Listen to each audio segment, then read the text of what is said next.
Merhaba, Uyku Tarihi kanalına hoş geldin. Bugün seni Orta Çağ hanlarında anlatılan efsanelerin ve bu efsanelerin arkasındaki gerçek tarihsel bilgilerin dünyasına götürüyorum. Kulaktan kulağa yayılan simyacı yalanları, deniz canavarları, cadı masalları ve parlak zırhlı şövalye hikayeleri aslında dönemin ağır kanunlarını, ekonomik krizlerini ve çaresizliklerini gizleyen birer perdeden ibaretti. Tarihin süslenmiş efsanelerini bir kenara bırakıp arşivlerdeki somut gerçeklerle yüzleştiğimizde, Orta Çağ insanının zihniyetini ve günlük yaşamını çok daha net göreceğiz. Ama başlamadan önce küçük bir ricam var. Eğer bu tür içerikleri seviyorsan kanala abone olmayı unutma. Videoyu beğenmen ve desteklemen benim için çok değerli. Ayrıca hangi şehirden ve saat kaçta izlediğini de yorumlara yaz lütfen. Gerçekten merak ediyorum kimler bu videoyu hangi saatte izliyor. Şimdi ışıklarını kapat ve en rahat pozisyonunu al. Hazırsan bu huzurlu yolculuğa başlayalım. Orta Çağ denince zihnimizde genellikle dumanlı, loş ve karanlık bir han odası canlanır. Popüler kültür bize bu mekanları her an kavgaya hazır insanların toplandığı, kanunsuz ve tehlikeli yerler olarak sunar. Köşede oturan pelerinli gizemli yabancılar veya masaların üzerinde uçuşan kadehler bu anlatıların vazgeçilmez birer parçasıdır. Oysa tarihsel arşivleri incelediğimizde karşılaştığımız tablo oldukça farklı bir yapıya sahiptir. Orta Çağ hanları, sanılanın aksine krallıkların sıkı denetimi altında çalışan son derece kurallı ticari işletmelerdir. Bu yapılar sadece seyyahların konakladığı yerler değil, aynı zamanda yerel ekonominin ve vergilendirme sisteminin kalbinin attığı resmi mola noktalarıdır. Bir hanın kapısından içeri girdiğinizde sizi karşılayan ilk şey, mistik bir hava değil, ağır bir bürokrasi kokusudur. Dönemin şehir yöneticileri ve krallık yetkilileri hanları çok yakın bir takibe alırdı.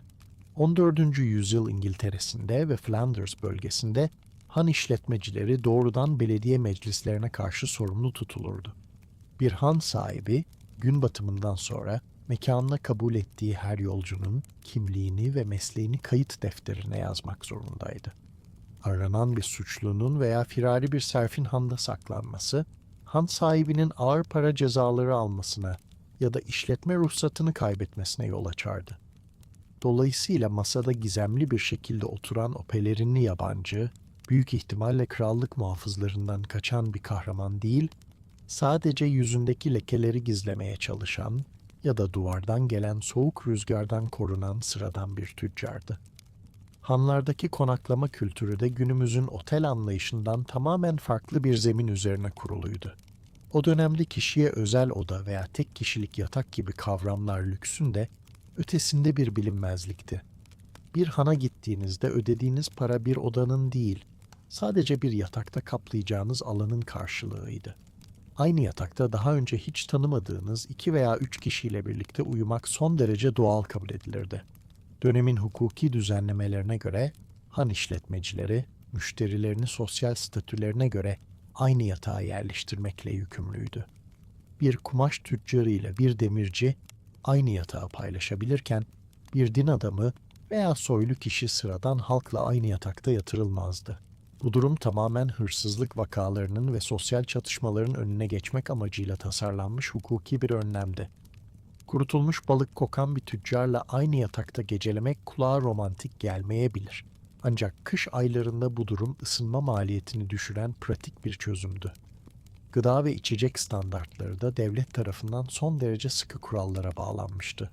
Orta Çağ'da insanların kirli sudan kaçınmak için sürekli bira ve şarap içtikleri bilgisi popüler bir efsanedir. İnsanlar elbette temiz suyun farkındaydı, ancak depolama imkanları yetersiz olduğu için fermente içecekler daha güvenli bir alternatif sunuyordu. Yine de bir hanın sunduğu biranın kalitesi rastlantıya bırakılmazdı. İngiltere'de resmi bira denetçileri bulunmaktaydı. Bu yetkililer hanları çat kapı ziyaret eder, servis edilen biranın kalitesini ve alkol oranını denetlerlerdi. Denetçinin uyguladığı yöntem oldukça ilginç ve gerçekti. Bira denetçisi handaki ahşap bir bankın üzerine biraz bira döker ve deri pantolonuyla bu biranın üzerine otururdu. Bir süre oturduktan sonra ayağa kalktığında pantolonu banka yapışıyorsa, o biranın içinde fazladan şeker veya katkı maddesi olduğuna karar verilirdi. Katkılı bira satan han sahipleri ise teşhir amacıyla şehir meydanındaki utanç direğine bağlanırdı. Bürokrasi tarih boyunca her dönemde farklı ve garip yöntemler geliştirmeyi başarmıştır. Hanlar aynı zamanda dönemin en önemli haber merkezleri olarak işlev görürdü. Matbaanın henüz bulunmadığı bir dünyada, uzak diyarlarda yaşanan gelişmeler sadece tüccarların ve seyyahların anlatılarıyla taşınabilirdi. Bir tüccarın getirdiği haber, resmi fermanlardan çok daha hızlı bir şekilde halk arasında yayılırdı. Fakat han sahipleri bu haberlerin abartılmasını veya toplumsal huzursuzluk yaratmasını engellemek zorundaydı. Dedikodu yaymak ve asılsız haberlerle halkı paniğe sürüklemek, Orta Çağ hukukunda ciddi bir suç olarak kabul edilirdi. Han sahibi müşterilerinin masalarda anlattığı hikayeleri ve kulaktan kulağa yayılan kehanetleri kontrol altında tutmakla yükümlü bir denetleyici gibi hareket ederdi. Mekanda çıkan en küçük bir kavga bile han sahibinin mülkiyet haklarını tehlikeye atabilirdi. Yaralanmalar ve mal kayıpları durumunda yürürlükte olan sorumluluk kanunları son derece net ifadeler içeriyordu. Eğer bir müşterinin atı veya tüccar çuvalı hanın sınırları içinde çalınırsa, zararı doğrudan han sahibi tazmin etmek durumundaydı. Bu kural sebebiyle hanların kapıları gece belirli bir saatten sonra kilitlenir ve dışarıdan içeriye müşteri kabul edilmezdi. Ateşi örtme geleneği de bu güvenlik önlemlerinin merkezinde yer alıyordu. Çan sesinin duyulmasıyla birlikte handaki tüm ocaklar ve mumlar söndürülürdü.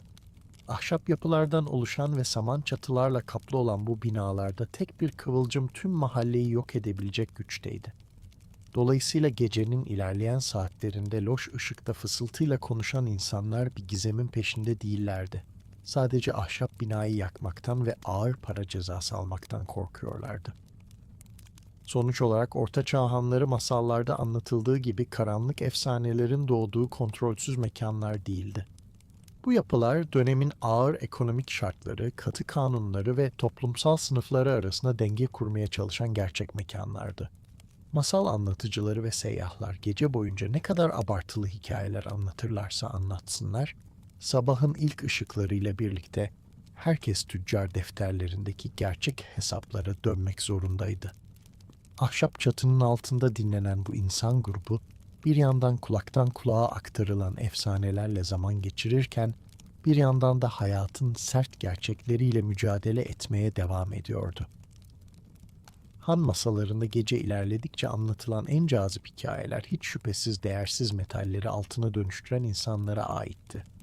Orta Çağ toplumunda simya günümüzde sanıldığı gibi sadece mistik bir büyü sanatı değildi.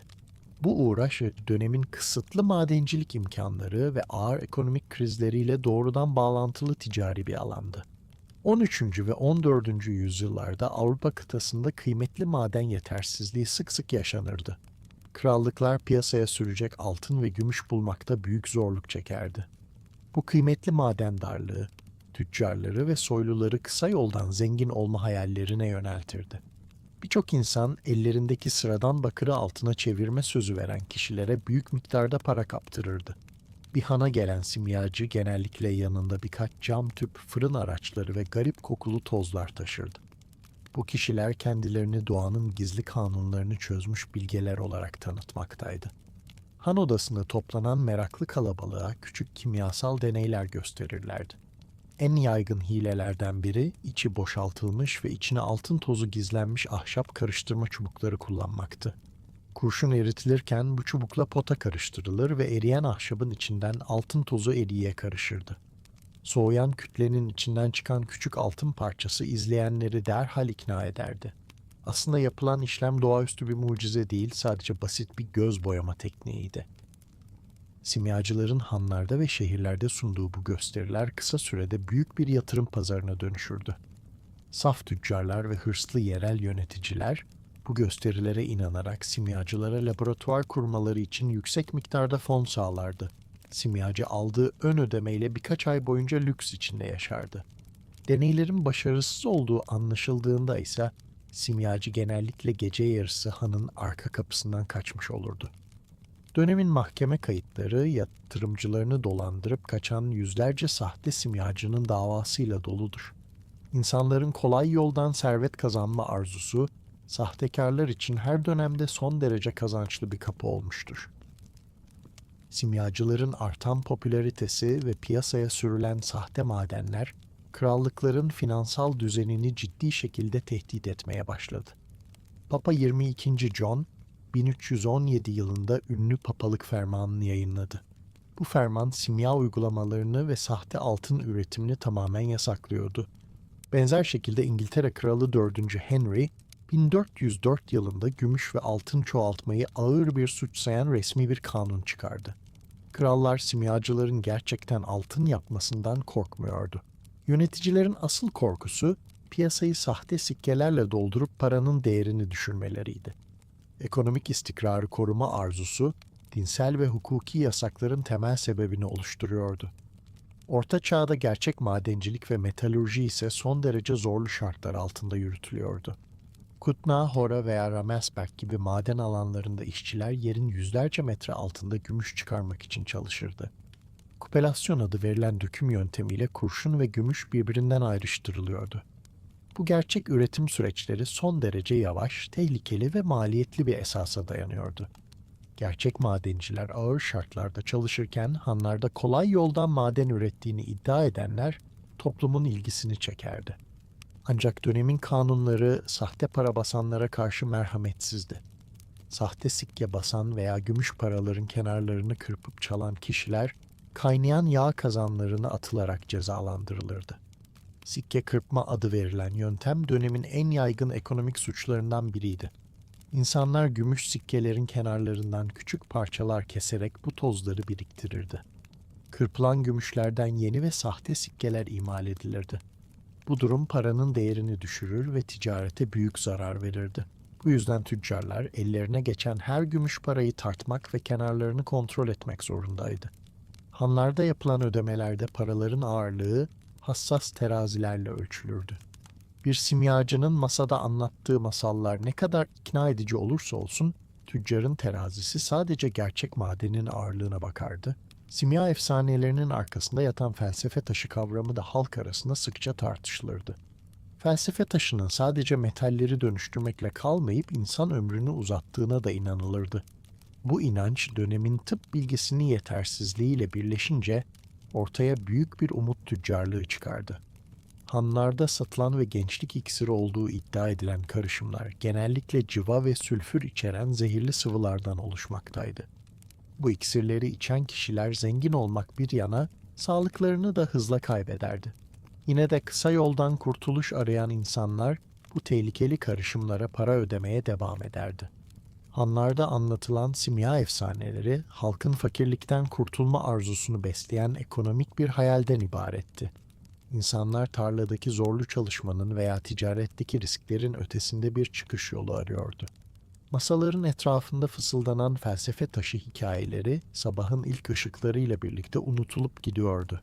Gerçek dünyada kimse değersiz bir demir parçasını altına dönüştürememişti. Han sahibi yine konaklama ücretini gerçek gümüş sikkelerle tahsil etmek zorundaydı. Hayaller ne kadar parlak olursa olsun, hayatın maddi gerçekliği ve kanunlar her zaman üstün geliyordu. Liman kasabalarındaki hanlarda anlatılan hikayeler, iç bölgelerdeki hanlardan oldukça farklı bir karakter taşırdı. Denizden yeni dönmüş denizciler, uzun seyirlerin ardından karaya ayak basınca abartılı hikayeler anlatmaya başlardı. Okyanusun derinliklerinde gördüklerini iddia ettikleri dev mahluklar, han masalarının en ilgi çekici konularından biriydi. Ancak bu hikayelerin arkasında mistik güçlerden ziyade dönemin yetersiz navigasyon imkanları ve uzun süren yalnızlık yatıyordu. Aylarca karadan uzak kalan gemiciler, fırtınalı havalarda gördükleri doğal olayları dev yaratıklar olarak yorumlamaya meyilliydi. Orta Çağ haritacılığı da bu efsanelerin yayılmasında çok önemli bir role sahipti. O dönemde çizilen dünya haritaları, coğrafi doğruluktan ziyade dini ve sembolik anlamlar taşıyordu. Haritacılar henüz keşfedilmemiş veya hakkında bilgi bulunmayan coğrafi bölgeleri boş bırakmak istemezlerdi. Boş alanlar haritanın kalitesiz görünmesine yol açtığı için bu bölgelere dev deniz canavarları ve ejderha figürleri çizilirdi. Haritaların kenarlarına yazılan "Burada ejderhalar var" ifadesi bilimsel bir uyarı değildi. Bu ifade, haritacının o bölge hakkında hiçbir fikrinin olmadığını gösteren estetik bir kaçış yoluydu. Denizcilerin anlattığı dev ahtapot ve ejderha hikayelerinin temelinde gerçek deniz canlıları yer almaktaydı. Örneğin kuzey denizlerinde avlanan balina avcıları, dev mürekkep balıklarıyla veya sperm balinalarıyla karşılaştıklarında büyük şaşkınlık yaşarlardı.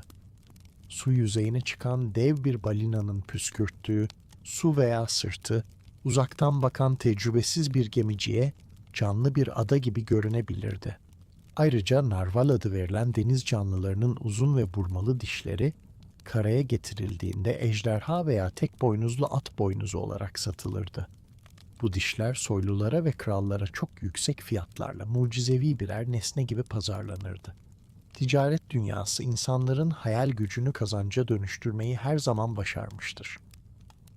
Denizcilerin canavar hikayeleri anlatmasının arkasında pratik ve ticari sebepler de bulunuyordu.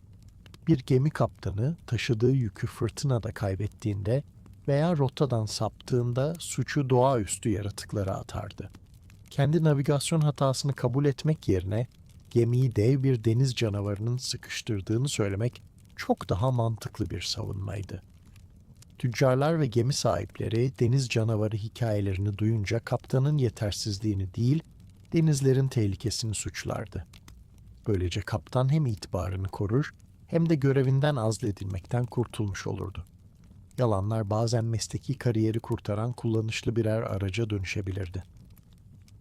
Gemi yaşamının gerçekleri ise efsanelerden çok daha sert ve renksiz bir yapıya sahipti.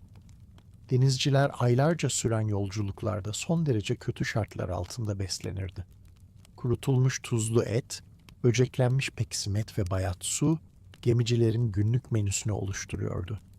C vitamini eksikliğinden kaynaklanan skorbut hastalığı, dişlerin dökülmesine ve zihinsel bulanıklığa yol açardı.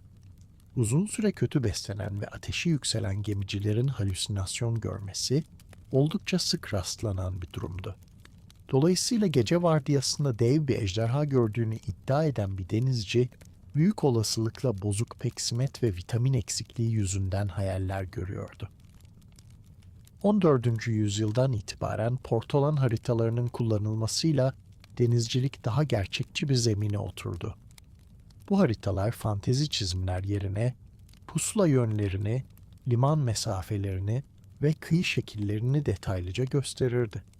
Gerçek haritaların yaygınlaşmasıyla deniz canavarları da yavaş yavaş haritaların dışına doğru itilmeye başladı. Ancak liman hanlarındaki masalarda bu hikayeler anlatılmaya devam etti. Çoğu insan uzak diyarlar hakkındaki bilgileri resmi haritalardan değil, bir kadeh içki karşılığında masal anlatan yaşlı denizcilerden öğrenmeyi tercih ediyordu. Denizlerin derinliklerinde ejderhalar veya dev canavarlar hiçbir zaman var olmadı. Ancak bu efsaneler bilinmeyen coğrafyalara duyulan korkuyu ve merakı simgelemeye devam etti. Han odasındaki dinleyiciler denizcilerin anlattığı bu ürpertici masalları dinlerken güvende olduklarını hissederlerdi. Sabah olduğunda denizciler yine dalgalarla mücadele etmek üzere limana inerken karadaki insanlar kendi güvenli rutinlerine dönerlerdi.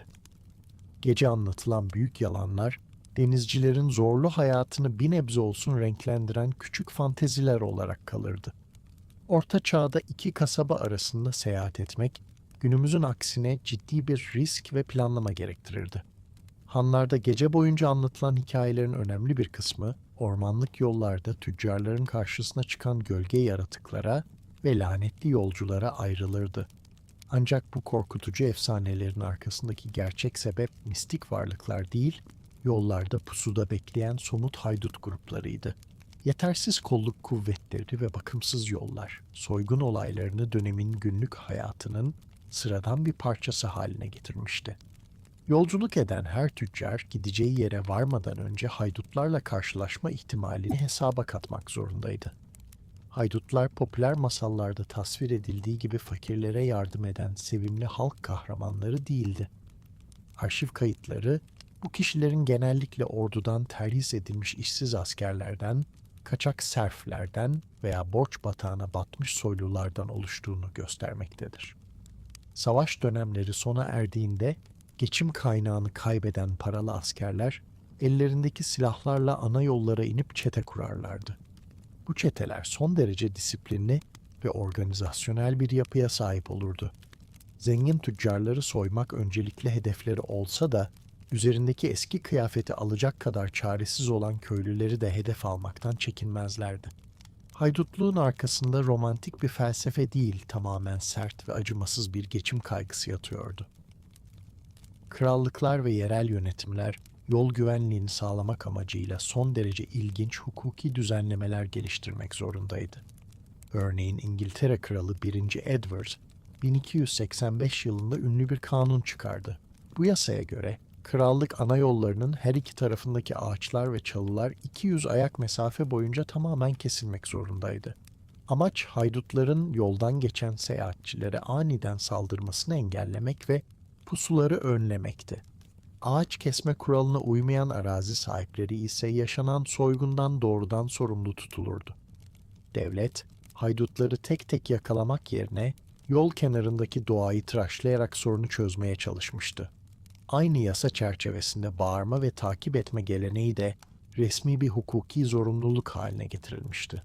Bir yolcu soyulduğunda bağırarak yardım isterse, çığlığı duyan her sağlıklı erkeğin işini bırakıp haydutun peşinden koşması şarttı. Şüpheliyi takip etmeyen veya yardım çağrısına uymayan köylüler ağır para cezalarıyla karşılaşırdı. Bu durum tarlasında sakince buğday biçen bir köylünün aniden elindeki tırpanla kilometrelik bir haydut kovalamacasının ortasında kalması anlamına geliyordu. Dönemin hukuk sistemi, polisin olmadığı bir dünyada güvenliği doğrudan halkın omuzlarına yüklüyordu. Tüccarlar da kendilerini ve mallarını korumak için pratik çözümler üretmek zorundaydı. Ağır altın ve gümüş torbalarıyla yolculuk etmek haydutlar için açık bir davetiye anlamı taşıyordu. Bu tehlikeyi azaltmak amacıyla İtalyan bankacılar poliçe veya kervan kredi mektupları sistemini geliştirdi. Bir tüccar altınlarını Floransa'daki bir bankaya teslim eder ve karşılığında bir kağıt belgesi alırdı. Bu belgeyle Paris'e giden tüccar oradaki yetkili bankacıdan parasını nakit olarak tahsil edebilirdi. Yanında sadece bir parça kağıt taşıyan tüccar haydutlar için hiçbir cazibe taşımıyordu. İtalyan tüccarların bu akılcı finansal buluşu modern bankacılığın temel taşlarından birini oluşturmuştur. Tek başına seyahat etmek büyük bir cesaret veya ciddi bir cehalet göstergesi sayılırdı. Bu yüzden tüccarlar belirli şehir çıkışlarında bir araya gelerek büyük kervanlar oluştururlardı. Silahlı muhafızlar kiralayarak korunan bu kervanlar, haydut çetelerinin saldırmaya cesaret edemeyeceği kadar güçlü bir kalabalık yaratırdı. Ancak bu durum seyahat maliyetlerini oldukça yükseltiyordu. Muhafızların günlük yevmiyeleri ve hanlardaki konaklama masrafları satılan malın fiyatına doğrudan yansıtılırdı. Günümüzdeki yüksek ürün fiyatlarının arkasında lojistik maliyetler yatarken Orta Çağ'da bu artışın sebebi haydut korkusu ve muhafız maaşlarıydı. Gece boyunca hanın sıcak ortamında fısıldanan haydut hikayeleri dinleyenlerde derin bir ürperti uyandırırdı. Ancak anlatılan hikayelerin aksine gerçek dünyada hiç kimse ormanlık yollarda yalnız kalan bir gulyabani tarafından değil, geçim derdindeki eski bir asker tarafından soyulurdu. Yolların gerçek hakimleri masallardaki gölge yaratıklar değil, dönemin ekonomik krizlerinin ürettiği insanlardı. Sabah olup yola çıkma vakti geldiğinde tüccarlar kılıçlarını kınından çıkarır, poliçelerini göğüslerine saklar ve kervanlarına katılarak dikkatle ilerlemeye devam ederdi. Gece yarısına doğru hanın ateşi sönerken sohbet yavaşça toprağın altına kayardı. Yolcular dağların altında yaşayan gizemli halklardan ve kayıp şehirlerden bahsederdi. Popüler hayal gücü toprağın altını bilinmezlikle ve büyüğüyle doldurmayı her zaman severdi.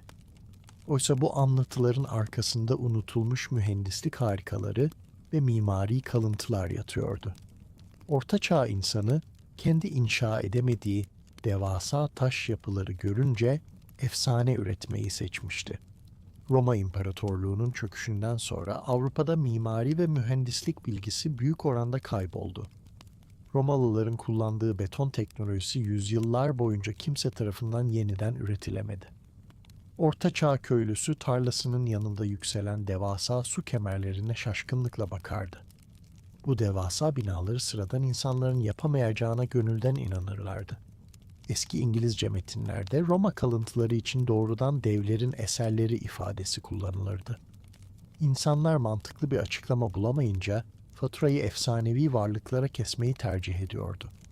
Toprağın altında uzanan devasa tüneller ve kanalizasyon sistemleri de benzer korkular yaratırdı. Roma döneminden kalan geniş yeraltı galerileri halkın gözünde canavarların yuvasıydı. Oysa bu tüneller sadece antik şehirlerin atık sularını taşıyan kanalizasyon kanallarıydı. Roma'daki devasa yeraltı kanalı Cloaca Maxima yüzyıllar boyunca çalışan pratik bir mühendislik eseriydi. İnsanların içinde yaratıkların yaşadığını düşündüğü o karanlık geçitler aslında eski zamanların atık kanallarından ibaretti. Korku ile kanalizasyon arasındaki bu ince çizgi tarih boyunca varlığını korumuştur. Eski maden ocakları ve taş ocakları da yeraltı şehri efsanelerini besleyen ana unsurlardı. Şehirlerin yapımında kullanılan kireç taşları çıkarıldıktan sonra geriye devasa yeraltı labirentleri kalırdı. Paris ve Roma gibi eski şehirlerin altında yüzlerce kilometrelik terk edilmiş galeriler oluşmuştu. Bu alanlar mistik ayinler için değil, oldukça pratik ihtiyaçlar için kullanılırdı. Şarap üreticileri fıçılarını soğuk tutmak amacıyla bu tünelleri depo olarak değerlendirirdi. Bazen de savaştan kaçan köylüler hayvanlarıyla birlikte bu yeraltı galerilerine sığınırdı. Yeraltı hayatı fantezi değil, sadece dondurucu soğuktan ve düşman oklarından korunma yöntemiydi. Orta Çağ insanı bu antik yapılardan sadece korkmaz, aynı zamanda onları tepe tepe kullanırdı. Unutulmuş uygarlıkların bıraktığı taş binalar dönemin insanları için hazır birer taş ocağıydı. Bir kilise veya han inşa edilecekse antik Roma tapınaklarının taşları sökülüp yeniden kullanılırdı. Bir taraftan bu binaların devler tarafından yapıldığına inanıp korkarlardı. Diğer taraftan o binaların taşlarını söküp kendi kümeslerine duvar yaparlardı. İnsanoğlunun pratik zekası ve faydacı yaklaşımı, batıl inançlarına her zaman galip gelmeyi başarmıştır. Toprağın altında yatan gizemli uygarlıklar anlatısı, aslında unutulmuş bir geçmişin gölgesinden ibaretti. Han masalarında anlatılan yeraltı şehirleri efsaneleri insanın bilmediği şeyden korkma refleksini gösteriyordu. O karanlık tünellerin sonunda ne devler ne de lanetli ruhlar vardı. Tünellerin sonunda sadece Romalı mühendislerin titizlikle döşediği tuğlalar ve su kanalları bulunuyordu. Gece boyunca anlatılan bu masallar sabahın ilk ışıklarıyla dağılırdı. Yolcular ise antik Roma taşlarından örülmüş yollardan yürüyerek yollarına devam ederdi. Han masalarında gece uzadıkça anlatılan en ürpertici hikayeler hiç şüphesiz bir gecede aniden boşalan köylere aittir. Seyyahlar, gizemli bir lanet yüzünden tüm halkı yok olan yerleşim yerlerinden bahsetmeyi çok severdi. Oysa bu anlatıların arkasında doğaüstü güçler değil, dönemin tıbbi imkanlarının yetersizliği yatmaktaydı. Orta Çağ Avrupa'sında salgın hastalıklar toplumsal hayatı kökten sarsan devasa yıkımlara yol açardı. Tıp biliminin henüz gelişmediği bu çağda mikrop kavramı tamamen bilinmiyordu. İnsanlar kitlesel ölümleri uğursuz kehanetler veya gezegen hareketleri ile açıklamaya çalışırdı. Görünmeyen bir düşmanla savaşmak zorunda kalan halk, korkularını efsanelere dönüştürerek rahatlamayı seçerdi. Dönemin tıp anlayışı antik Yunan ve Roma geleneklerine dayanıyordu. Hipokrat ve Galen'in teorileri tıp dünyasının temelini oluşturmaktaydı. Vücudun kan, balgam, sarı safra ve kara safra adında 4 ana sıvıdan oluştuğuna inanılırdı. Hekimler hastalıklara bu sıvıların dengesinin bozulmasının yol açtığını düşünürdü. Salgın hastalıkların sebebi ise miyazma adı verilen kirli ve zehirli hava olarak açıklanırdı. İnsanlar hastalığın mikrop vasıtasıyla değil, kötü kokular yoluyla bulaştığına içtenlikle inanmaktaydı. Bu yüzden sokaklardaki kötü kokuları gidermek için büyük ateşler yakılır ve buhurdanlıklar tüttürülürdü. Bilgisizlik insanları hastalıktan korumak yerine tehlikeye daha da yaklaştırırdı. Veba dönemlerinde sokaklarda dolaşan garip giyimli hekimler, halkın gözünde ürkütücü birer figüre dönüşmüştü. Bu doktorlar tepeden tırnağa bal mumu kaplı deri kıyafetler giyerlerdi. Yüzlerine ise kuş gagasına benzeyen uzun ahşap veya deri maskeler takarlardı. Gaganın iç kısmı lavanta, biberiye, kafur ve kurutulmuş çiçeklerle doldurulurdu. Doktorlar bu kokulu otların kirli havayı süzerek kendilerini hastalıktan koruyacağına inanırlardı. Ellerinde taşıdıkları uzun ahşap çubuklar ile hastalara dokunmadan muayene yapmaya çalışırlardı. Dışarıdan bakıldığında korkunç bir yaratığı andıran bu hekimler aslında dönemin en gelişmiş koruyucu ekipmanını kullanmaktaydı. Tıbbi yetersizliklere rağmen yerel yönetimler salgınlara karşı oldukça pratik karantina yöntemleri geliştirdi. Venedik Cumhuriyeti ve Ragusa Limanı bu konuda öncü adımlar attı. Limana yaklaşan gemiler derhal karaya yanaştırılmaz ve açıkta bekletilirdi. Gemilerin ve mürettebatın izolasyonda tutulduğu bu süreye 40 gün adı verilirdi. Karantina kelimesi günümüz literatürüne tam olarak bu uygulamadan miras kalmıştır. Veba şüphesi taşıyan hastalar ise şehir dışındaki karantina adalarına sevk edilirdi. İnsanlar mikrobun varlığından habersizdi ama izolasyonun hayat kurtardığını tecrübe ederek öğrenmişti. Orta Çağ insanının hiç yıkanmadığı ve aşırı kirli yaşadığı bilgisi de yaygın bir şehir efsanesidir. 13. yüzyılda Avrupa'daki birçok şehirde halka açık hamamlar oldukça popülerdi. İnsanlar sosyalleşmek ve temizlenmek için bu hamamları sık sık ziyaret ederdi. Ancak büyük veba salgınları başladıktan sonra hekimler garip bir tavsiyede bulundu. Sıcak suyun gözenekleri açtığını ve kirli havanın vücuda girmesini kolaylaştırdığını iddia ettiler. Bu yanlış tıbbi tavsiye yüzünden insanlar yıkanmaktan korkar hale geldi ve hamamlar kapatıldı. Yani hijyen seviyesinin düşmesi tembellikten değil, dönemin doktorlarının yanlış yönlendirmesinden kaynaklanıyordu. Salgınların yarattığı kitlesel ölümler, toplumun ekonomik ve sosyal dengesini tamamen altüst etti. İş gücünün azalması yüzünden hayatta kalan köylülerin ve işçilerin değeri aniden arttı. Tarım işçileri kendilerini çalıştıran soylulardan daha yüksek ücretler talep etmeye başladı. Toprak sahipleri bu talepleri reddedince Avrupa genelinde büyük köylü ayaklanmaları patlak verdi. İngiltere'deki 1381 köylü isyanı bunun en somut örneklerinden biridir. Salgın sonrasında nüfusu hızla azalan yüzlerce köy tamamen terk edildi. Arkeologların kayıp ortaçağ köyleri olarak adlandırdığı bu alanlar lanetlendiği için değil, ekonomik nedenlerle boşaltılmıştı. Görüldüğü üzere hanlarda anlatılan veba kuşları ve lanetli köy efsanelerinin arkasında sert toplumsal gerçekler yatmaktaydı. Bir gecede yok olduğu iddia edilen yerleşim yerleri aslında tarlada çalışacak insan kalmadığı için terk edilmişti. Gökyüzünde süzülen uğursuz kuşlarsa gagasında şifalı otlar taşıyan çaresiz doktorlardan ibaretti. İnsanlar mantıkla açıklayamadıkları acıları efsanelere dönüştürerek zihinlerinde bir yere oturtmaya çalışıyordu. Gece ilerledikçe hanın ocak ateşi küçülür, anlatılan kehanetler yerini derin bir sessizliğe bırakırdı. Dışarıdaki karanlık ne kadar ürkütücü görünürse görünsün, hayatın gerçekleri fantezilerden her zaman daha basitti. Hanlarda gece sohbetleri derinleştikçe en çok dinlenen konulardan biri gizli krallık aşklarıydı. Kimliğini gizleyen bir prensin han odasında sıradan bir kadınla evlendiği hikayeler masalları süslerdi. Oysa gerçek tarihsel kayıtlar, kraliyet evliliklerinin asla duygu odaklı olmadığını açıkça gösterir. Orta Çağ'da bir kralın veya prensin evliliği tamamen siyasi bir antlaşma niteliğindeydi. Toprak kazanmak, barış antlaşması imzalamak ya da ittifak kurmak için evlilik sözleşmeleri yapılırdı. Kimliğini gizleyip bir handa evlenen prens hikayeleri sadece halkın eğlencesinden ibaretti. Siyasete yön veren krallar, çocuklarının evlilik şartlarını henüz çocuklar 5 yaşındayken müzakere etmeye başlardı. Sıradan halkın evlilik yapısı da günümüzdeki algıdan oldukça farklı bir hukuki zemine sahipti. 16. yüzyıla kadar evliliklerin kilisede kıyılması bir zorunluluk değildi. İki insanın birbirine tanıklar huzurunda evlilik sözü vermesi hukuken yeterli sayılırdı. Bu duruma hukuk dilinde verba de praesenti, yani şimdiki zaman sözleri denilmekteydi. Bir erkekle bir kadın bir han masasında ya da yol kenarında birbirine "seni eş olarak kabul ediyorum" dediğinde evlilik resmen gerçekleşmiş olurdu. Papazın varlığı veya dinsel bir tören şart koşulmazdı.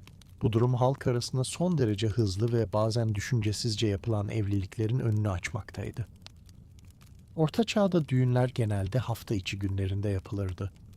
Pazar günleri kutsal kabul edildiği için dini ayinlere ayrılır ve düğün eğlencelerine pek izin verilmezdi. Özellikle salı ve perşembe günleri düğün yapmak halk arasında son derece yaygındı. Düğün eğlencesi bir handa veya kasaba meydanında toplanan komşuların katılımıyla gerçekleşirdi. Kutlamalarda lüks ikramlar veya gösterişli masalar yer almazdı. Konuklara sunulan en temel ikram bira ve kuru ekmekten ibaretti. Yoksul aileler için basit bir düğün bile ciddi bir ekonomik yük oluşturabilirdi. Nikahların kilise dışında kıyılabilmesi ciddi hukuki karmaşalara da yol açıyordu. Hanlarda bir kadeh bira içip heyecana gelen gençlerin birbirine verdiği evlilik sözleri mahkemeleri meşgul ederdi. Bir erkek başka bir kasabada başkasıyla evlenmek istediğinde eski sözleri karşısına hukuki bir engel olarak çıkardı. Kiliseye bağlı ruhban mahkemeleri o gece han köşesinde gerçekten söz verdin mi davalarıyla dolup taşardı. Tanıkların yalancı şahitlik yapması ise son derece yaygın bir durumdu. Devlet ve kilise bu belirsizliği önlemek için zamanla nikahların mutlaka kamuya açık şekilde ilan edilmesini şart koştu. Gizli evliliklerin veya kaçışların arkasında çoğu zaman romantik duygular değil, ekonomik anlaşmazlıklar yatardı. Evlilikler bir nevi ticari ortaklık gibi kurulurdu. Başlık parası veya çeyiz miktarında anlaşamayan ailelerin çocukları bazen kendi aralarında sözlenip ailelerini emrivaki karşısında bırakırdı. Kadının getireceği çeyiz erkeğin ailesi için ciddi bir sermaye anlamına geliyordu. Çeyizin içinde birkaç pirinç tencere, 2 takım keten örtü veya 1 adet inek bulunabilirdi. Günümüz standartlarında basit görünen bu çeyiz listeleri dönemin ekonomisinde bir evin temel sermayesini oluşturmaktaydı. Soylu sınıfta ise evlilik sözleşmeleri doğrudan krallık noterleri tarafından hazırlanırdı. Gelinin çeyizi olarak verilen arazi parçaları veya şehir vergileri ayrıntılı şekilde belgelenirdi. Aşk kavramı Orta Çağ edebiyatında Troubadour adı verilen ozanlar tarafından sıkça işlenirdi. Ancak bu şiirsel anlatılar sadece saray çevresindeki fantezilerden ibaretti. Gerçek hayatta evlilik tamamen mülkiyetin ve soyun devamını sağlayan hukuki bir kurumdu. Eşlerin birbirini evlenmeden önce görmemesi oldukça yaygın bir durumdu. Portre ressamlarının çizdiği süslü tablolarla taraflar birbirini tanımaya çalışırdı. Tabloda güzel çizilen bir prensesin gerçekte tamamen farklı çıkması dönemin en bilinen risklerinden biriydi. Han odalarında anlatılan gizli kraliyet düğünü masalları, halkın kendi rutininden kaçma arzusunu simgeliyordu. Sıradan insanlar kendileri gibi birinin bir prensle evlenip hayatını kurtarmasını hayal ederdi. Fakat gerçek dünyada ne bir prens bir han odasında gizlice evlenirdi, ne de nikahlar aşktan ibaretti. Evlilikler pazartesi sabahı tarlaya dönmek zorunda olan insanların kurduğu pragmatik birlikteliklerdi. Anlatılan romantik efsaneler hanın ocak ateşinde eriyip giderdi. Gerçek hayatsa mahkeme kayıtlarındaki çeyiz kavgası belgeleriyle işlemeye devam ederdi. Han masalarında en çok övülen kişilerin başında parlak zırhlı şövalyeler gelirdi. Gezgin ozanlar bu askerleri sadece adalet için savaşan kusursuz kahramanlar olarak anlatırdı. Ancak tarihsel belgeler şövalyelik kurumunun arkasındaki gerçeğin son derece sert ve ticari olduğunu gösterir. Orta Çağ'da şövalye olmak her şeyden önce devasa bir sermaye gerektirirdi. Bir insanın iyi bir şövalye olabilmesi için sadece cesur olması kesinlikle yetmezdi. Tam teçhizatlı bir zırh takımı, eğitimli savaş atları ve kaliteli silahlar satın almak büyük bir servet anlamına gelirdi. Dolayısıyla sıradan bir köylünün cesaret göstererek şövalye sınıfına yükselmesi neredeyse imkansız bir hayaldi. 14. yüzyılda kaliteli bir plaka zırh takımının maliyeti ortalama bir köyün yıllık üretimine eşitti. Şövalye adayı olan soylu sadece zırha değil, zırhı taşıyacak güçlü savaş atlarına da para ödemek zorundaydı. Destrier adı verilen bu özel savaş atları sıradan yük atlarından kat be kat daha pahalıydı. Ayrıca bir şövalye savaşa tek başına katılmazdı. yanında zırhını taşıyan, atını besleyen ve bakımını yapan yaverler bulundurmak zorundaydı. Tüm bu ekibin masrafları hesaba katıldığında, şövalyelik yüksek maliyetli bir askeri şirket işletmeye benzerdi. Parası biten bir soylu, zırhını satmak ve askeri ünvanını kaybetmek riskiyle karşı karşıya kalırdı. Zırhların bakımı da edebiyat eserlerinde hiç bahsedilmeyen devasa bir dertti. Demir malzemeden yapılan zırhlar nemli havalarda hızla paslanırdı. Zırhtaki pası temizlemek için döneme özgü son derece ilginç ve pratik bir yöntem uygulanırdı. Yaverler paslanan zırh parçalarını dev bir ahşap fıçının içine koyardı. Fıçının içine kum ve sirke eklendikten sonra bu fıçı dakikalarca sokakta yuvarlanırdı. Kumun sürtünme etkisi ve sirkenin asidi sayesinde zırhın üzerindeki paslar tamamen kazınırdı. Bütün gün bir fıçıyı çamurun içinde yuvarlayan yaverin zihninde kahramanlık fantezilerine pek yer kalmazdı. Gerçek askeri hayat parlak sahnelerden ziyade sirke kokulu fıçılardan oluşuyordu. Savaş meydanlarındaki durum da anlatılan destanlardan çok farklı bir seyir izlerdi. Romanlarda geçen teke tek asil düellolar gerçek savaşlarda neredeyse hiç yaşanmazdı. Agincourt gibi ünlü savaşlarda ağır zırhlı Fransız şövalyeleri yağmur yüzünden dize kadar çamura batan toprağa saplanmıştı. Ağır zırhların içinde hareket edemeyen ve sıcaktan bunalan şövalyeler nefes almakta bile büyük zorluk çekerdi.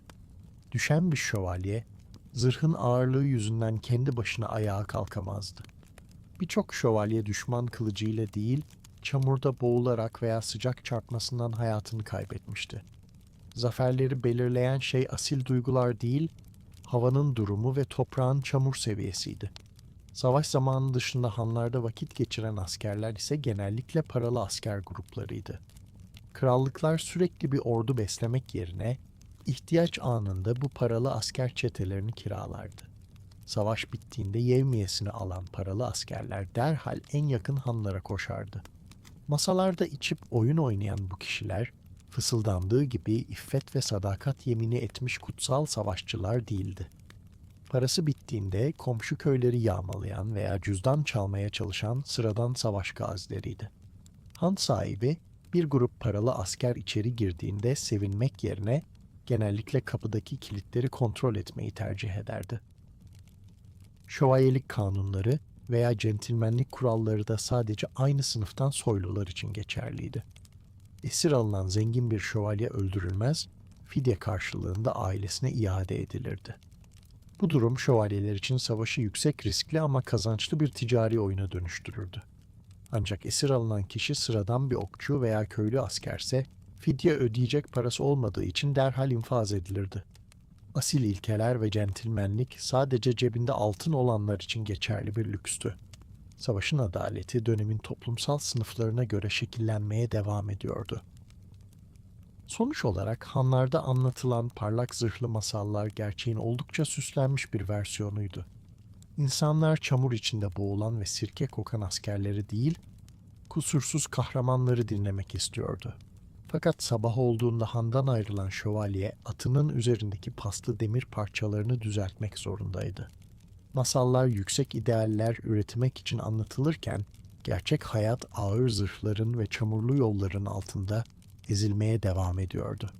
Orta Çağ'da han odalarında anlatılan hikayelerin en karanlık olanları genellikle derin ormanlarda geçerdi. Yolcular geceleri ağaçların arasında dolaşan garip mahluklardan ve orman ruhlarından bahsetmeyi çok severdi. Ancak bu korkutucu anlatıların arkasında doğaüstü güçler değil, dönemin katı mülkiyet kanunları ve av yasakları yatıyordu. Krallıklar ormanları sadece birer ağaç topluluğu olarak görmezdi.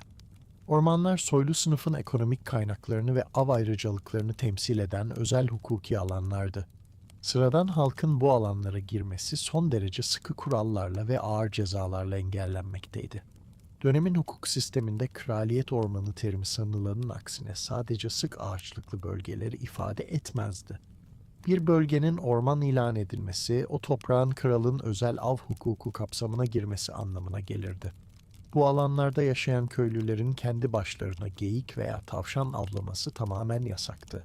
Hatta köylüler kendi tarlalarına giren geyikleri bile tarladan kovarken son derece dikkatli olmak zorundaydı.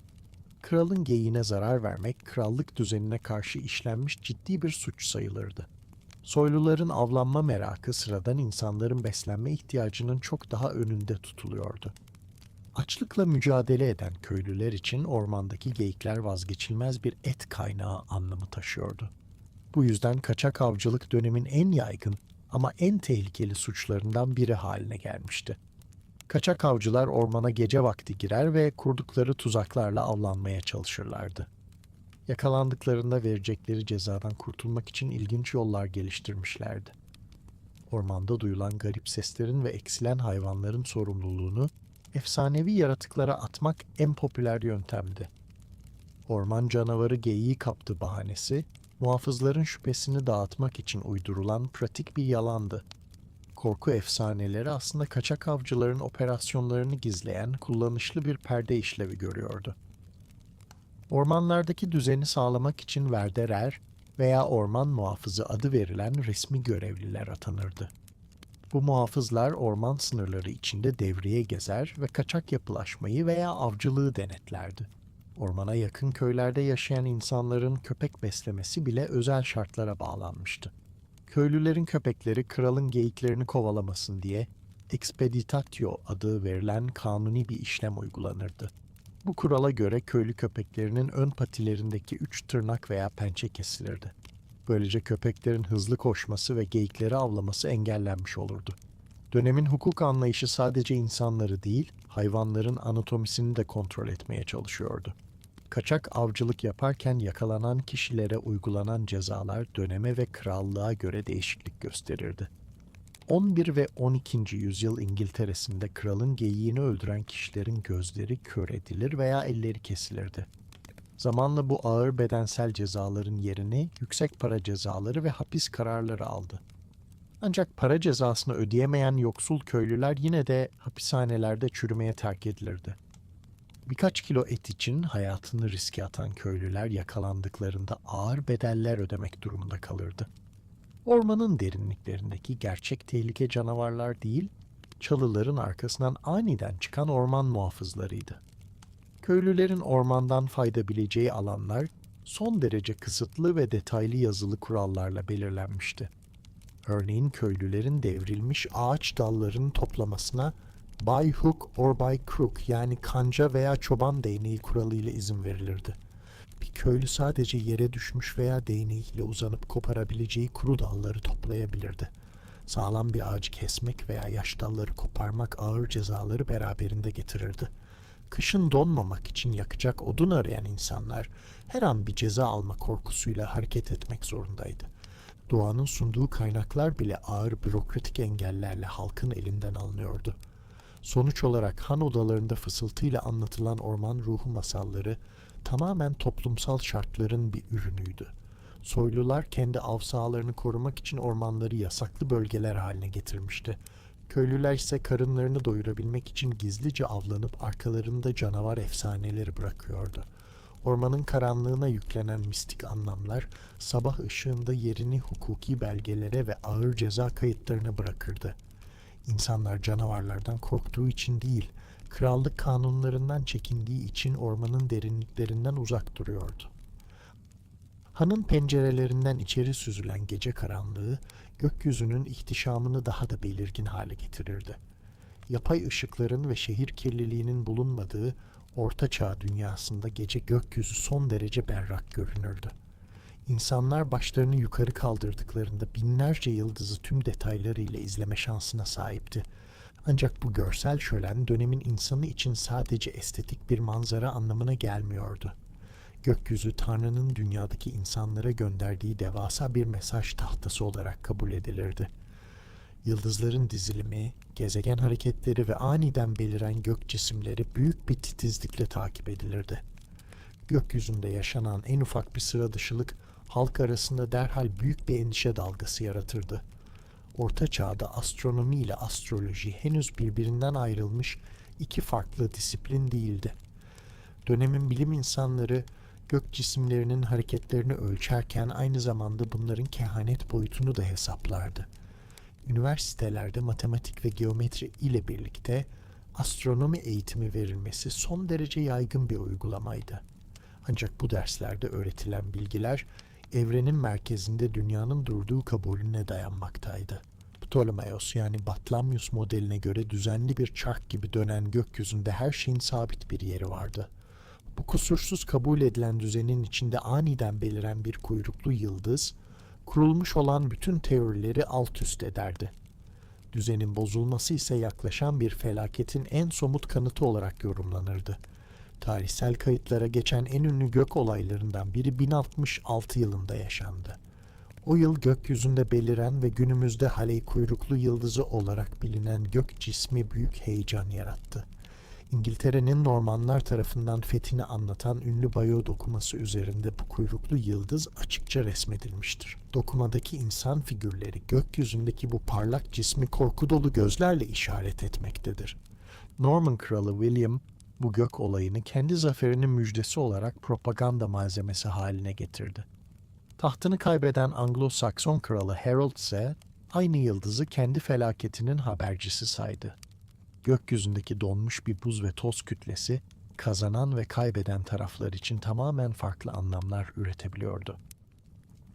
Krallar ve üst düzey yöneticiler önemli kararlar almadan önce mutlaka saray astrologlarına danışırlardı. Bir savaşa başlama tarihi, bir kalenin temel atma töreni veya bir kraliyet düğünü astrologların onayından geçerdi. Gezegenlerin açıları uygun değilse devasa bir ordu haftalarca kışlada bekletilebilirdi. Astrologlar usturlap adı verilen pirinçten yapılmış karmaşık ölçüm aletleriyle gökyüzünün haritasını çıkarırlardı. Krallar kendi başarısızlıklarını örtbas etmek için de gökyüzünü son derece kullanışlı bir mazeret olarak değerlendirirdi. Kaybedilen bir savaşın sorumluluğu yetersiz komutana değil, Merkür gezegeninin ters hareketine kolayca yüklenebilirdi. Siyasi sorumluluktan kaçmanın en estetik yolu suçu kilitli yıldızlara atmaktı. Katolik kilisesi de gökyüzü gözlemlerine büyük bir bütçe ve zaman ayırmaktaydı.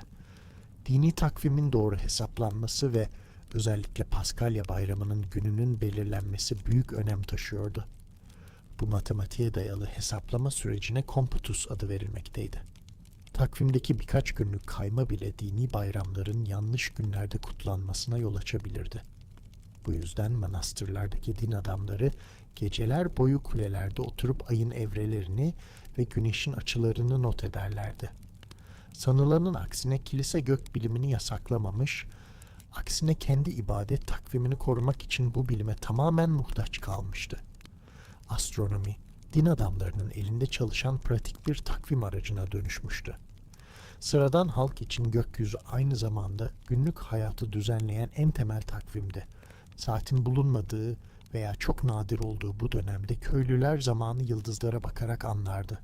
Tarlaya ne zaman tohum ekileceği veya hayvanların ne zaman otlatılacağı gök cisimlerinin konumuna göre belirlenirdi. Han masalarında gece boyunca anlatılan uğursuz kehanetler ise halkın bilgisizlikten kaynaklanan korkularını yansıtıyordu. Bir göktaşı düştüğünde köylüler dünyayı devlerin bastığını düşünürken manastırdaki astronom olayı defterine sıradan bir gök gözlemi olarak kaydederdi. Gece boyunca anlatılan korkutucu hikayeler sabahın ilk ışıklarıyla birlikte yıldızların kaybolması gibi etkisini yitirirdi. İnsanlar gökyüzünün gizemini konuşmayı bırakıp yine tarladaki gerçek işlerine odaklanmak zorunda kalırdı. Gece yarısını geçerken han masalarında bu kez sahaf tüccarlarının getirdiği antika parşömenler konuşulurdu. Tüccarlar sattıkları tozlu tomar kağıtların antik çağlardan kalan kayıp kütüphanelerden çıkarıldığını iddia ederdi.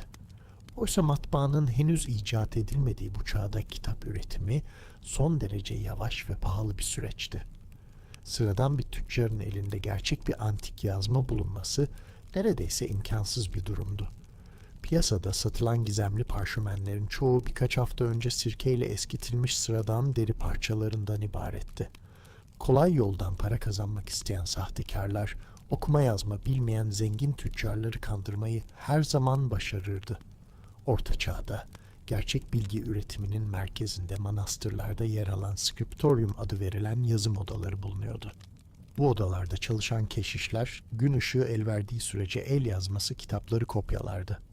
Bir tek İncil veya klasik eserin kopyalanması bazen bir yıldan uzun sürebilirdi. kitap üretimi için kullanılan malzeme kağıt değil, hayvan derisinden imal edilen parşömenti. Tek bir büyük el yazması kitap için yüzlerce koyun veya keçi derisi işlenmek zorundaydı. Bu durum bir kitabın maliyetini bir sürü hayvanın fiyatıyla eşdeğer hale getirirdi. Dolayısıyla kitap sahibi olmak, sadece en zengin soyluların ve yüksek din adamlarının sahip olabileceği devasa bir lükstü. Yazım odalarında çalışan keşişlerin hayatı sanıldığı gibi mistik ve huzurlu bir hava taşımıyordu. Soğuk ve karanlık odalarda saatlerce oturup harf kopyalamak oldukça yıpratıcı bir işti. Keşişler parşömen kenarlarına yazdıkları küçük notlarda durumdan sürekli şikayet ederlerdi. Sayfa kenarlarında mürekkebim dondu, parmağım artık tutmuyor veya şarap zamanı geldi gibi insani serzenişlere rastlamak mümkündür. Müstensih adı verilen bu kopyalayıcılar bazen yanlış harfler yazar veya uykusuzluktan kelimeleri atlayarak kopyalardı. Bir müstensihin yaptığı harf hatası, sonraki yüzyıllarda diğer kopyalayıcılar tarafından aynen kopyalanarak kural haline gelirdi. Kutsal sayılan bazı metin hataları tamamen uykusuz bir keşişin dikkatsizliğinden kaynaklanıyordu. Kitapların bu kadar kıymetli olması kütüphanelerde son derece katı güvenlik önlemlerinin alınmasına yol açtı. Manastır kütüphanelerinde kitaplar raflara kalın demir zincirlerle bağlanırdı. Chained Library, yani zincirli kütüphane adı verilen bu sistemde okuyucu kitabı raftan tamamen ayıramazdı. Kitabı okumak isteyen kişi zincirin el verdiği kadar yakınlaşarak sıranın üzerinde çalışmak zorundaydı. Bir kitabı izinsiz kütüphane dışına çıkarmak ağır aforoz cezalarıyla sonuçlanırdı. Hatta bazı el yazmalarının ilk sayfasına kitabı çalan kişinin başına gelecek lanetleri içeren beddualar yazılırdı. Değerli bir el yazmasını korumak için zincirler ve dinsel lanetler birlikte kullanılırdı. Mürekkep yapımı da dönemin kendine has kimyasal süreçlerine dayanmaktaydı. En yaygın kullanılan mürekkep türü meşe palamudu üzerindeki ur kabuklarından elde edilen demir gallik mürekkebiydi. Meşe uru, demir sülfat ve şarap ile karıştırılarak koyu renkli ve kalıcı bir sıvı üretilirdi. Bu mürekkep parşömenin dokusuna derinlemesine işler ve yüzyıllar boyunca silinmeden kalmayı başarırdı. Ancak karışımın asit oranı yüksek olduğunda mürekkep zamanla parşömeni yakıp delerdi. Günümüzde müzesel eserlerde görülen delik sayfalar, yazının kimyasal olarak deriyi eritmesinden kaynaklanmaktadır. Bilginin kalıcılığı, kullanılan malzemenin kimyasal dengesine doğrudan bağlıydı.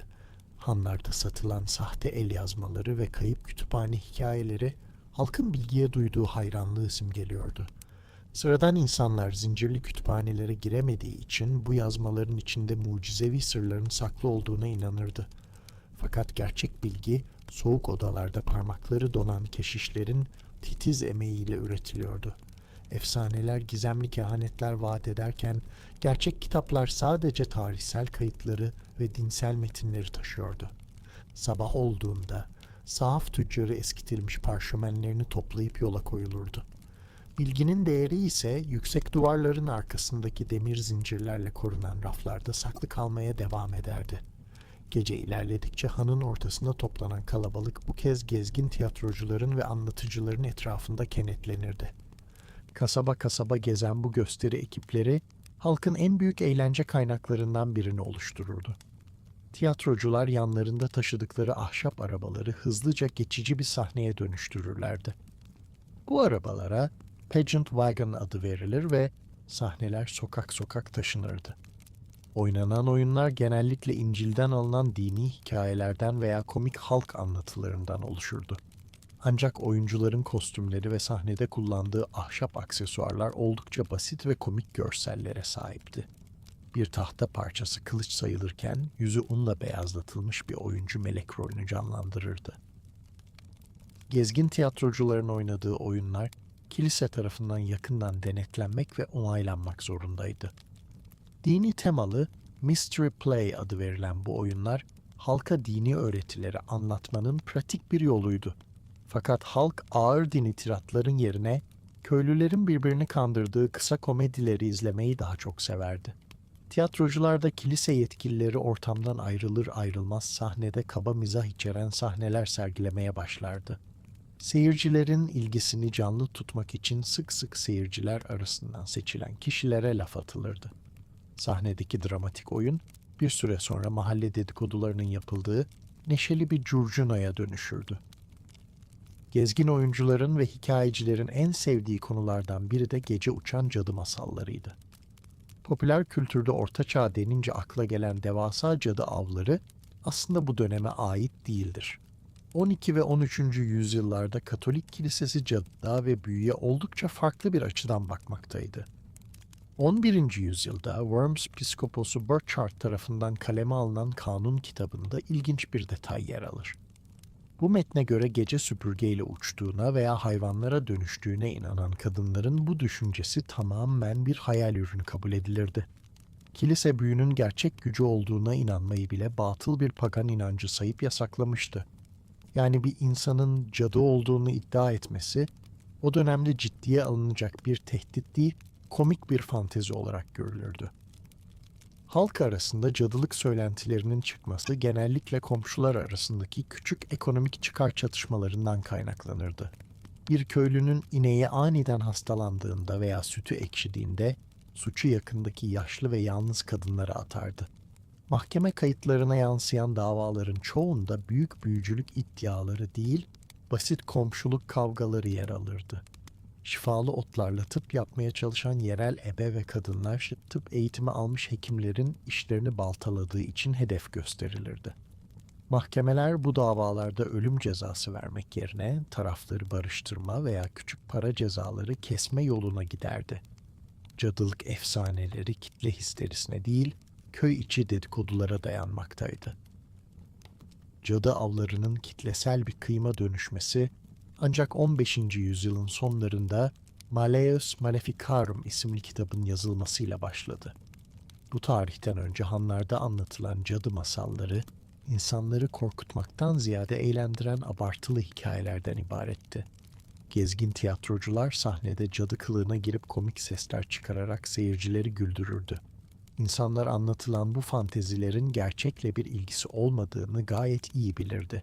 Korku sadece tiyatro oyununun dramatik dozunu arttırmak için kullanılan geçici bir sahne efektinden ibaretti. Sonuç olarak gezgin tiyatrolar ve cadı masalları, Orta Çağ insanının sert hayatında küçük birer nefes alma alanıydı. Tiyatrocuların ahşap arabaları sabah olduğunda toplanır ve bir sonraki kasabaya doğru yola çıkardı. Gerçek hayatta kimse gece süpürgeyle uçmuyordu veya büyülü sözlerle sütü ekşitmiyordu. İnsanlar sabah yine tarlalarına dönerken oyunlarda duydukları komik tiratları hatırlayıp gülümsüyordu. Masallar sahnedeki ahşap dekorlar gibi geçiciydi. Hayatın gerçekleri ise her zamanki sadeliğiyle devam etmekteydi. Gece yarısından sonra hanın mutfağından yayılan yanık odun ve baharat kokuları salondaki hikayelere yeni bir yön verirdi. Yolcular tek bir damlasıyla tüm hastalıkları iyileştiren mucizevi iksirlerden ve zehirleri nötralize eden iksir tariflerinden bahsederdi. Oysa Orta Çağ'da simya laboratuvar denilen şey aslında gelişmiş bir han mutfağından veya aktar dükkanından farklı değildi. Dönemin tıp bilgisi ve yemek kültürü doğrudan doğadaki bitkilerin işlenmesine dayanıyordu. Mistik iksirler anlatılırken mutfaktaki aşçı sadece etleri bozulmadan saklamanın yollarını arıyordu. Orta Çağ mutfağı hakkında bilinen en yaygın yanlışlardan biri, insanların bozuk et kokusunu bastırmak için bolca baharat kullandığı iddiasıdır. O dönemde karabiber, tarragon, zencefil ve karanfil gibi ithal baharatlar altından daha değerliydi. Son derece pahalı olan bu malzemeleri bozuk bir eti saklamak için harcamak büyük bir ekonomik akılsızlık olurdu. Baharat kullanımı tamamen bir statü göstergesiydi ve sadece zengin sofralarında yer alırdı. Hanlarda veya sıradan evlerde gıdaları korumak için baharat değil, bol miktarda tuz, sirke ve tütsüleme yöntemleri kullanılırdı.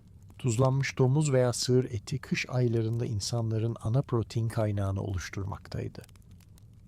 Bitkilerle tedavi yöntemi ise manastır bahçelerinde geliştirilen köklü bir geleneğe sahipti.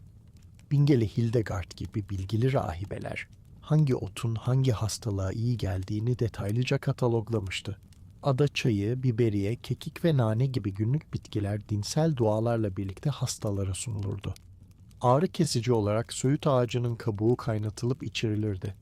Günümüzde aspirin üretiminde kullanılan salisilik asit tam olarak bu söğüt kabuğunda bulunmaktaydı. Orta Çağ insanı kimyasal bileşimi bilmiyordu ama söğüt suyunu içen hastanın ateşinin düştüğünü tecrübe ederek öğrenmişti. Uygulama doğruydu. Sadece teorik açıklaması dönemin dinsel kalıplarına uyduruluyordu. Halk arasında yaşanan kitlesel hezeyanların ve cadılık iddialarının arkasında bazen çok basit bir mutfak zehirlenmesi yatardı. Çavdar ekmeği Orta Çağ'da halkın en temel gıda maddesiydi. Nemli geçen bahar aylarında çavdar tarlalarında Claviceps purpurea adında bir mantar türü türerdi. Bu mantarla enfekte olmuş çavdarlardan yapılan ekmekleri yiyen insanlarda ağır zehirlenmeler görülürdü. Ergotizm veya Aziz Anthony ateşi adı verilen bu hastalık, kaslarda şiddetli yanmaya ve halüsinasyonlara yol açardı. Bütün bir köy halkının aniden tuhaf hareketler yapması veya şeytan gördüğünü söylemesi, aslında mantarlı çavdar ekmeği yemelerinden kaynaklanıyordu. Faturayı büyülere kesmek, tarladaki nemli çavdarı suçlamaktan daha kolay geliyordu. Dönemin beslenme tıp teorisi de 4 sıvı dengesine göre şekillenmişti. Yiyecekler sıcak, soğuk, nemli ve kuru olarak 4 ana kategoriye ayrılırdı. Örneğin balık soğuk ve nemli kabul edildiği için yanında sıcak ve kuru sayılan karabiberle servis edilmek zorundaydı. Bir hastaya verilecek çorba bile vücudundaki hangi sıvının eksik olduğuna bakılarak hazırlanırdı. Bir insanın grip olması, vücudundaki balgam miktarının artması olarak yorumlanırdı. Bu yüzden hastaya vücudu ısıtacak acı ve kuru otlar yedirilirdi. Sistem kendi içinde son derece mantıklı bir bürokrasiye ve matematiksel dengeye sahipti. Hanlarda satılan panzehir ve şifa iksirleri ise genellikle sirke ve sarımsak karışımından ibaretti. 4 hırsız sirkesi adı verilen ünlü karışım, salgın dönemlerinde tüccarlara yüksek fiyatlarla satılırdı. Sarımsak, pelin otu ve biberiye içeren bu sirkenin insanları hastalıktan koruduğuna inanılırdı. Sarımsağın doğal bir antibiyotik olması bu karışımın kısmen işe yaramasını sağlıyordu. İnsanlar kimyasal mucizeler ararken şifayı tarladaki basit sarımsak tanesinde buluyordu. Mutfaktan yükselen kazan sesleri, han odasındaki iksir masallarını her zaman gerçek dünyaya geri çağırırdı. Simyacıların altın aradığı kaplar, aslında akşam yemeği için mercimek çorbasının pişirildiği ahşap ve toprak kaplardı. İnsanlar gençlik iksiri bulamamıştı. Ama tuzlanmış et ve kurutulmuş otlarla hayatta kalmayı başarmıştı. Gece sona ererken mutfaktaki közler söner, geriye sadece kurutulmuş kekik ve sirke kokusu kalırdı. Han masalarında gecenin sonuna doğru fısıldanan en dikkat çekici konulardan biri de kutsal emanetlerdi. Seyyahlar ve tüccarlar yanlarında taşıdıkları mucizevi kemik parçalarını veya bez parçalarını sergilemekten büyük gurur duyarlardı. Orta Çağ Avrupa'sında kutsal emanet ticareti dönemin en büyük ve en karlı sektörlerinden birini oluşturuyordu. Bir manastırın veya şehrin zenginleşmesi, elinde bulundurduğu aziz kemiklerinin sayısıyla doğrudan orantılıydı. İnsanlar hastalıklardan korunmak veya günahlarının affedilmesi için bu emanetleri ziyaret etmeye can atardı. Ancak han köşelerinde satılan emanetlerin çok büyük bir kısmı sıradan hayvan kemiklerinden veya eskitilmiş bez parçalarından ibaretti. Piyasada dolaşan sahte kutsal emanetlerin miktarı zamanla akıl almaz boyutlara ulaşmıştı. Örneğin Avrupa'daki farklı kiliselerde vaftizci Yahya'ya ait olduğu iddia edilen çok sayıda kafatası bulunmaktaydı. Benzer şekilde İsa'nın çarmıha gerildiği, tahtadan kaldığı söylenen ahşap parçaları toplansa koca bir gemi inşa edilebilirdi. Yoksul köylüler ve tüccarlar, ellerindeki son gümüş parayı bir azizin parmak kemiği olduğuna inandıkları tavuk kemiğine seve seve yatırırdı. İnsanların inancı ve umutları, sahtekar tüccarlar için tükenmez bir gelir kapısına dönüşmüştü. Kutsal emanet pazarının kontrolsüz şekilde büyümelesi Katolik kilisesini de harekete geçirmek zorunda bıraktı. 1215 yılında toplanan 4. Lateran Konsili yeni kutsal emanetlerin satışını ve sergilenmesini sıkı kurallara bağladı. Papa'nın onayı olmadan hiçbir yeni emanetin halka sunulmasına veya satılmasına izin verilmiyordu. Kilise halkın kandırılmasından ziyade emanet pazarının kontrolünü ve vergi gelirlerini kendi elinde tutmak istiyordu. Çalınan veya sahte olduğu anlaşılan emanetler yüzünden şehirler arasında ciddi siyasi krizler patlak verirdi. Kutsal emanetler aynı zamanda dönemin turizm ve konaklama sektörünü ayakta tutan ana damardı. Ünlü bir azizin kemiklerine sahip olan bir şehir, her yıl binlerce hacıyı kendine çekmeyi başarırdı. Şehre gelen hacılar hanlarda konaklıyor, yemek yiyor ve yerel tüccarlardan alışveriş yapıyordu. Bu durum şehir ekonomisine devasa bir sıcak para akışı sağlardı.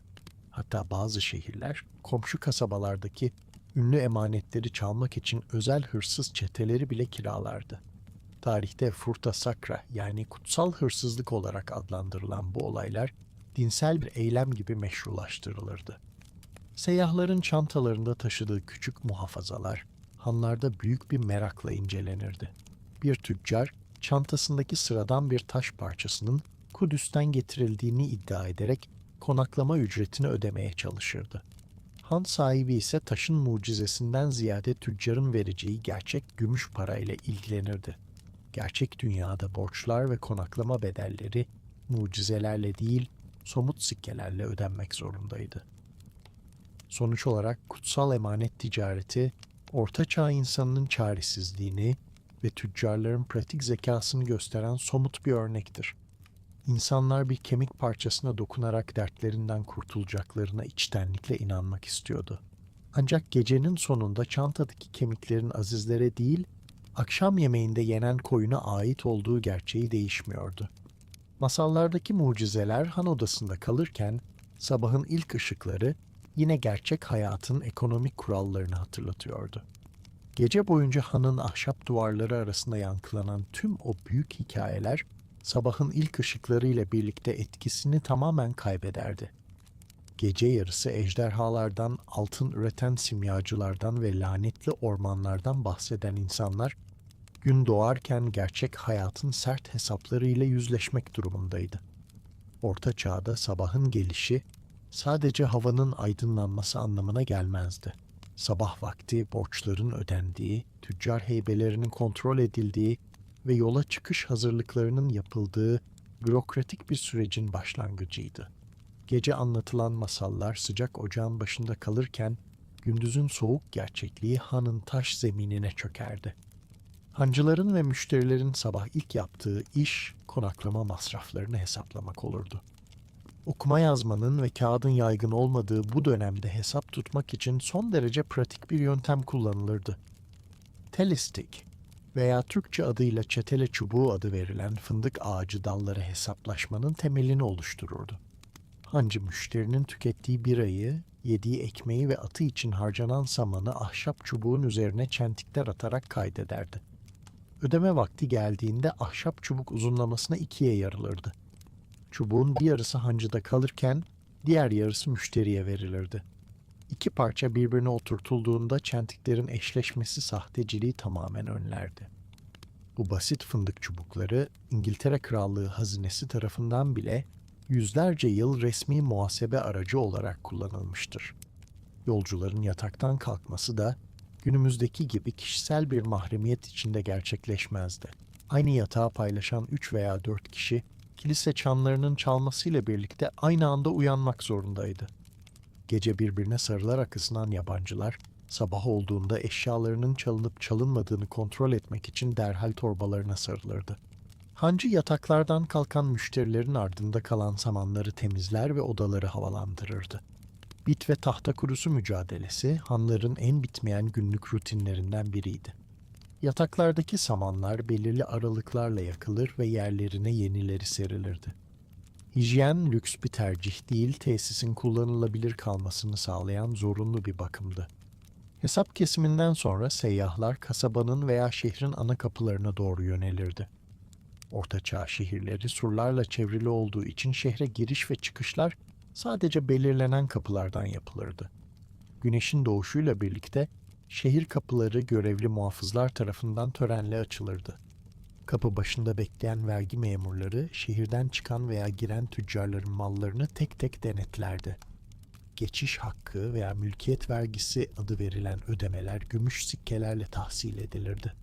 Gece boyunca haydutlardan kaçan tüccar, sabah kapıdaki vergi memurunun kestiği yüksek tarifeden kaçamazdı.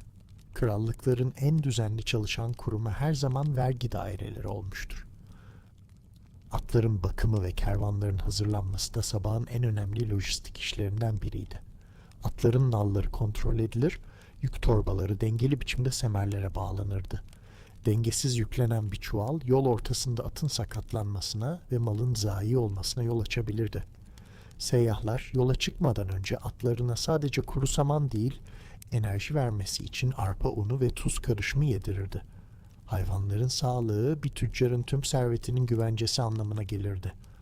Bu yüzden tüccarlar kendilerinden çok atlarının beslenmesine ve bakımına dikkat ederdi. Günün başlamasıyla birlikte han masalarındaki efsaneler tamamen unutulur ve yerini ticaret jargonuna bırakırdı.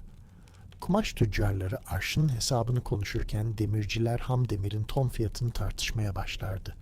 Gece boyunca insanları korkutan karanlık ormanlar, gündüz vakti sadece geçilmesi gereken birkaç kilometrelik yol olarak görülürdü. İnsanoğlunun zihni, ışığın gelmesiyle birlikte korkularını geride bırakıp somut gerçekliğe odaklanmakta son derece başarılıydı. Mistik dünya yerini pazarlık seslerine, at kişnemelerine ve çekiç tıkırtılarına bırakırdı. Han sahibi boşalan masaları silip yerdeki döküntüleri süpürürken akşam gelecek yeni müşteriler için hazırlık yapmaya başlardı. Mutfakta dev kazanlar yeniden suyla doldurulur, bira fıçıları kontrol edilirdi. Dün gece anlatılan ejderhalar, simyacılar ve mucizevi kemikler yok olup gitmişti. Gerçek dünyada geriye kalan şey, hancının kasasındaki gümüş sikkeler ve duvarda asılı duran çetele çubuklarıydı. Ortaçağ insanı efsanelerle eğlenmeyi bilirdi ama hayatını sadece gerçeklerin üzerine inşa etmek zorundaydı. Şimdi Han tamamen sessizliğe büründü. Ocağın son közleri çıtırdamayı kesti ve dışarıdaki rüzgarın sesi yavaşça dindi. Gece anlatılan tüm o uzak diyarlar, eski yollar ve unutulmuş hikayeler zihnindeki yerini sükunete bıraktı. Artık düşünmen gereken hiçbir hesap, yürümen gereken hiçbir çamurlu yol kalmadı. Gece görevini tamamladı ve yerini huzurlu bir uykunun kollarına bıraktı. Derin ve dinlendirici bir uyku seni bekliyor. Düşlerin sakin, gecen huzurlu olsun.